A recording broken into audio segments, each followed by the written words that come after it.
Assalamualaikum warahmatullahi wabarakatuh. Perkenalkan, nama saya Nurmiati, NIM C02181506, kelas akuntansi D angkatan 2018 di Universitas Sulawesi Barat. Sebelum kita memulai materi, jangan lupa di like dan di subscribe ya. Materinya yaitu materi penjualan angsuran. Penjualan angsuran adalah penjualan yang dilakukan dengan perjanjian di mana pembayaran dilaksanakan secara bertahap. Yang pertama, pada saat barang-barang diserahkan kepada pembeli, penjual menerima pembayaran pertama sebagian dari harga penjualan atau diberikan di down payment. Yang kedua, sisanya dibayar dalam beberapa kali angsuran.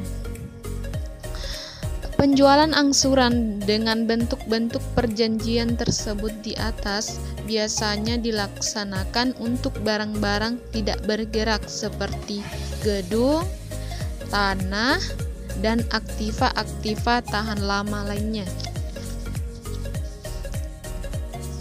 Untuk mengurangi atau menghindarkan kemungkinan kerugian yang terjadi dalam pemilikan kembali, maka faktor-faktor yang harus diperhatikan oleh penjual adalah: yang pertama, besarnya pembayaran pertama harus cukup untuk menutup semua kemungkinan terjadinya penurunan harga barang tersebut dari semula barang baru menjadi barang bekas.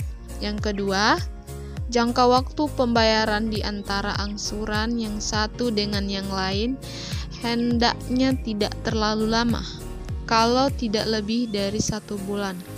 Yang ketiga, besarnya pembayaran angsuran periodik harus diperhitungkan cukup untuk menutup kemungkinan penurunan nilai barang-barang yang ada selama jangka pembayaran yang satu dengan pembayaran angsuran berikutnya.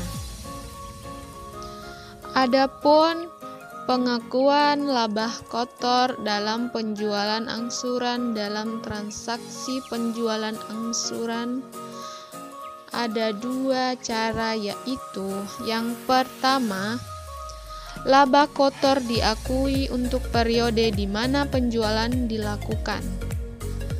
Yang kedua, laba kotor dapat dihubungkan dengan periode di mana realisasi pembayaran telah terjadi sesuai dengan penjualan.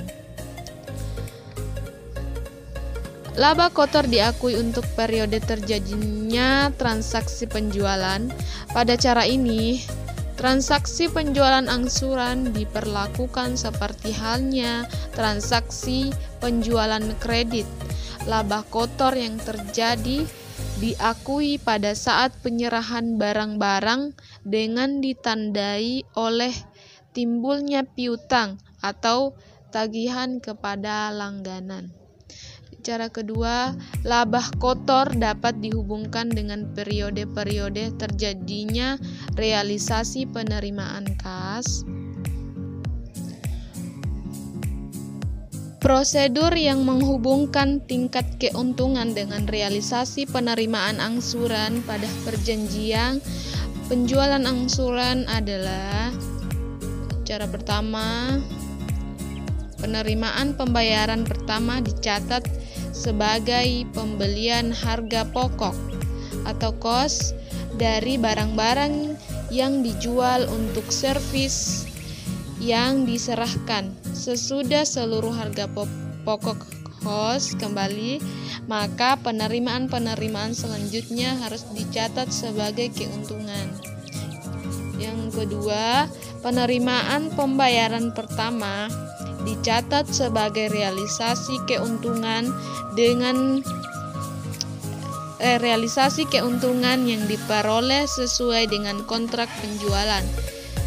Sesudah seluruh keuntungan yang ada terpenuhi, maka penerimaan selanjutnya dicatat sebagai pengumpulan kembali atau pembelian harga pokok kos.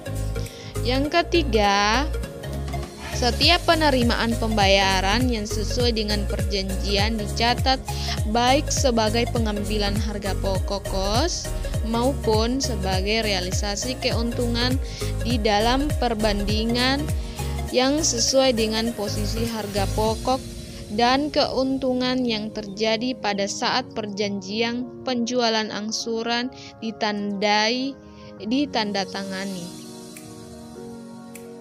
Adapun penjualan angsuran untuk barang-barang tak bergerak, di dalam metode angsuran seperti di atas, perbedaan antara harga penjualan atau dalam kontrak dengan harga pokoknya dicatat sebagai laba kotor yang belum direalisasi.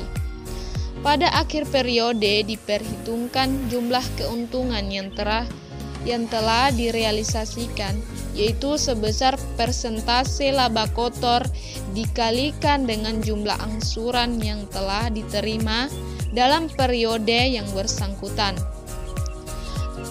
Jumlah laba kotor yang direalisasikan ini diakui dengan memindahkan sebagian saldo rekening laba kotor yang belum direalisasi.